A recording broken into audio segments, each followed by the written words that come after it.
Hi guys, ഇന്ന് മുതൽ നാട്ടിലെ സകല സ്പോട്ടും കവർ ചെയ്യാനാണ് എൻ്റെ തീരുമാനം. തൊട്ടടുത്തായിട്ടും ഇതുവരെ പോകാത്തൊരു സ്പോട്ടിലേക്കാണ് ഇന്ന് ഞാൻ പോകുന്നത്. കീവറമ്പിന്റെയും വെട്ടുപാറിന്റെ ഇടയിൽ സ്ഥിതി ചെയ്യുന്ന നെല്ലിത്തടായിലേക്കാണ് ഇന്ന് വന്നിട്ടുള്ളത്. എന്നാലും ഇത്ര അടിപൊളി സ്പോട്ടായിട്ട് ഞാൻ എന്താ ഇവിടെ വരാൻ വൈകിയെന്നാണ് ഞാൻ ചിന്തിക്കുന്നത്. ഇവിടെ വരുമ്പോ എന്ത് ബിസിനസ് തോന്നുന്നേ? പല ബിസിനസ്സുണ്ട്, പക്ഷെ പറ്റിയത് 2 പോത്തിനെങ്കിൽ എത്താം.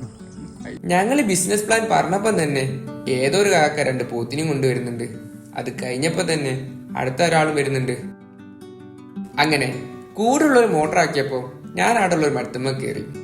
അങ്ങനെ മോട്ടർ ആവാൻ ഇനി എന്റെ ജീവിതം ബാക്കി. മരം കേറിയാൽ എന്താ, കിട്ടിയ വ്യൂ കിട്ടില്ലെന്നല്ലേ. പക്ഷെ കേറി അത്ര സുഖല്ല ഇറങ്ങാന്. ഇതാണ് ഞങ്ങളെ ക്യാമറമാൻ. ഒബ്ജക്റ്റ് ബ്ലറാക്കി ബാക്ക്ഗ്രൗണ്ട് വൃത്തിക്കെടുക്കാൻ ഓനൊരു പ്രത്യേക കഴിവാണ്. ഞാനാണേല് കൂടുള്ളവന്റെ മൊബൈലില് വിവിധ ആംഗിൾ പരീക്ഷിച്ച്. ഇവിടുത്തെ പ്രത്യേകത എന്തെന്നാല് എവിടെ വെച്ചാലും നല്ല കിടിലൻ ഫ്രെയിമാണ്. അവിടെ അത്യാവശ്യം ടൈമൊക്കെ സ്പെൻഡ് ചെയ്ത് ഞങ്ങൾ തിരിച്ചു പോയിരുന്നു. അവിടുന്ന് പോരുന്ന വഴിയില് കീവറമുള്ള റിസ ഹോട്ടലിൽ കയറി പൊറോട്ടയും വെള്ളപ്പും ചെമ്മീനും ഞങ്ങൾ ഓർഡർ ചെയ്ത്. ഇതുവഴി പോകുമ്പോഴൊക്കെ ഇവിടെ നിന്നാണ് ഞങ്ങൾ പതിവായി കഴിക്കാറ്. അതും കഴിച്ച് ഞങ്ങൾ വീട്ടിൽ പോയി. അപ്പൊ ഓക്കെ, ബൈ.